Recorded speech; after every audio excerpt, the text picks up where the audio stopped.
Hey, Coach, welcome to our YouTube channel. Make sure you subscribe down below and click up above. That way you'll be notified of everything that kind of comes through. If you're looking to win championships, if you're looking to have a messy basement like this, but a basement like this, go down over and check out teachhoops.com for coaches who want to get better. It's the resources, it's mentoring. It's the one-stop shop for basketball coaches. Go over and check it out. Have a great day. All right. Welcome to the Basketball Leadership Podcast. Yes. Episode 2. Someday two of many. We'll see how many digits we can get to, Coach. So today's topic excites me, and this is again more your wheelhouse than mine. I have some ideas about it, but we're going to talk about what is leadership, because it's one of those words that it's kind of like culture. It's kind of like I don't know. There's these lingo words that get thrown out that, we don't have any leaders, or we don't have any culture. I mean, we both see it all over the world, that it's like, everywhere. And so it's like, it's one of those things that's like, you need it, but you don't necessarily know what it is, kind of thing. You know what I'm saying? It's like one of those. Totally. Yeah. And I'm going to let you grab and talk. I mean, it's like culture. And I think both of us, I don't want to talk about math, but we teach and we taught some high level concepts, right? And I think the art of teaching, and you apply this to coaching, is to simplify the complex. And so how do you simplify culture? Culture is this buzzword. How do you simplify leadership? It's really hard. And so as I've gone around and talked to a lot of schools and written online, I keep going back to the most simplistic definition of this word, which comes from John Maxwell, which is simply influence. And I think if we simplify this, now we can talk about it with kids, we can talk about it with teams, and they get it.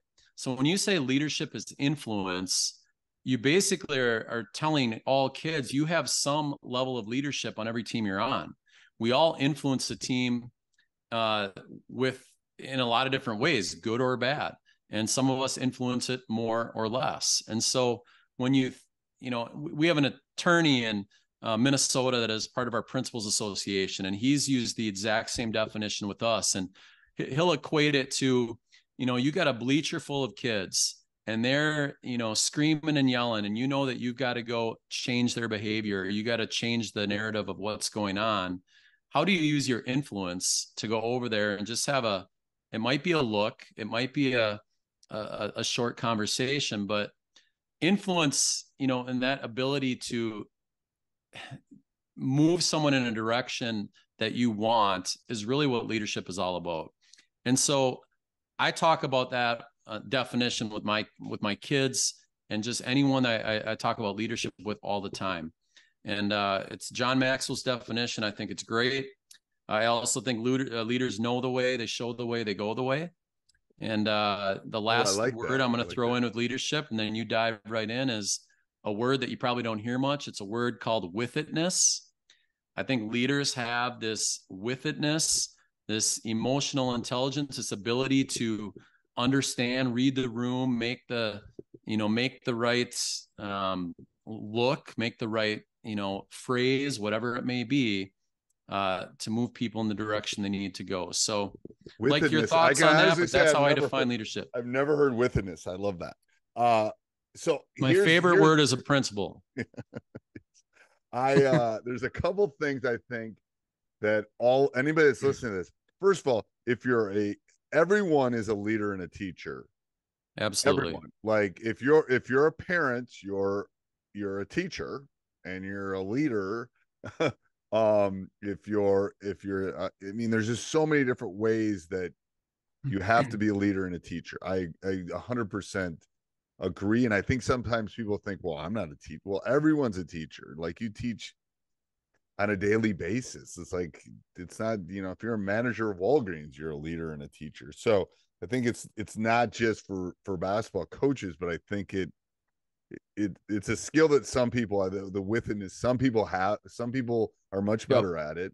I always think that it's like leaders can see big picture. Leaders can I tell some of my leaders, quote unquote, because they all are leaders, but in different avenues, that Yep. The good ones really don't only worry about themselves, but others. Like they can, when they're playing the game. So circling it back to basketball, the leader can, like Wesley Matthews, who he plays for the Hawks now. Like I think he got Yep.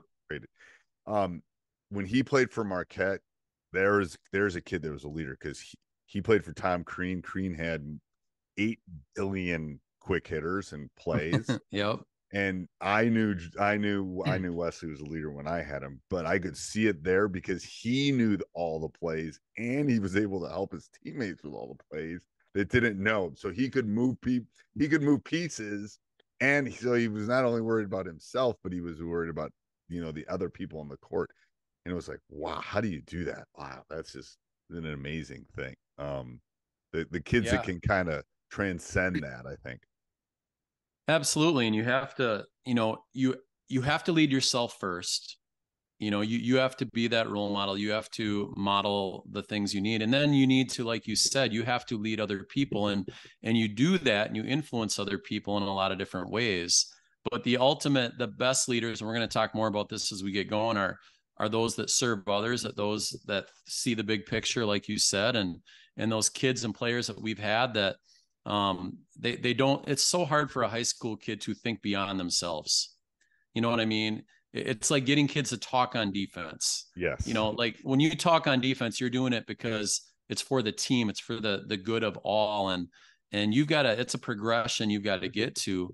And leadership is a progression too. So, but I think just defining it as influence for kids is really important, because we can tell them, you know what, you influence our team each and every day. You influence our team with your body language. You influence your team, when you're sitting on the bench cheering, supporting your team, or whether you're in the game or not, you're influencing us in a positive or negative manner.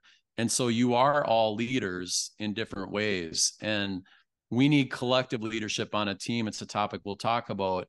But I think defining it for kids is really, really important. That. I love the influencer part. And that's hard because you and I both as educators know that teenagers, and all teenagers are a little bit egocentric. That's part of the stage that they're going through. It is. And there's exceptions to that on both ends, obviously. Yep.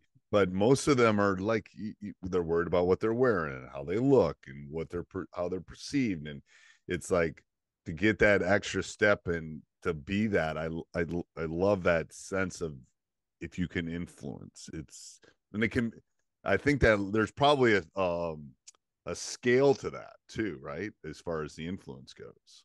Everything I think is on a continuum, like culture is on a continuum, commitment is on a continuum, leadership is on a continuum, and it's a progression. I mean, heck, I'm growing as a leader still every day. You are as well. And I'm almost done. I'm almost done. It's like I told my all those basketball coaches or teachers are interesting, because I think last year was one of my eval years, and I told the principal that was evaluating, I said, I think I'm close to getting this.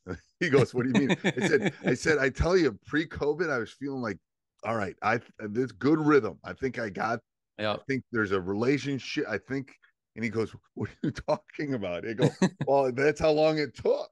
Because I mean, was I doing okay prior to that? Yes. But I think there's a point where you just kind of like, ooh, I got this. Like, now I know how this kind of It's all works. about the process is the prize, right? It's all about this journey. And, I think of me and just my writing alone, like that has totally crystallized my thoughts that I've had in my brain going on for forever.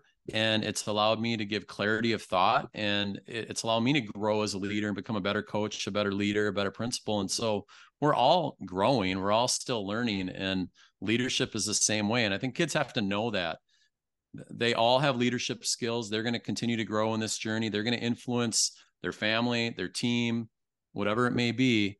And it's a process, and we have to teach that process to kids. And there's different types, and we'll dive into that over the next year. But there's I mean, I've had leaders that would say 6 words, and I've had leaders that would not stop talking. Shut up. Yep. So there's more than one way of doing it. But anything 100%. else on that topic, Coach? No, I mean, we could talk forever. I think We could. short. I just define leadership. This is what it is. This is the baseline of what we're going to use moving forward. Leadership is influence and the ability for kids to influence, or us, other people. I love that. All right, till next week.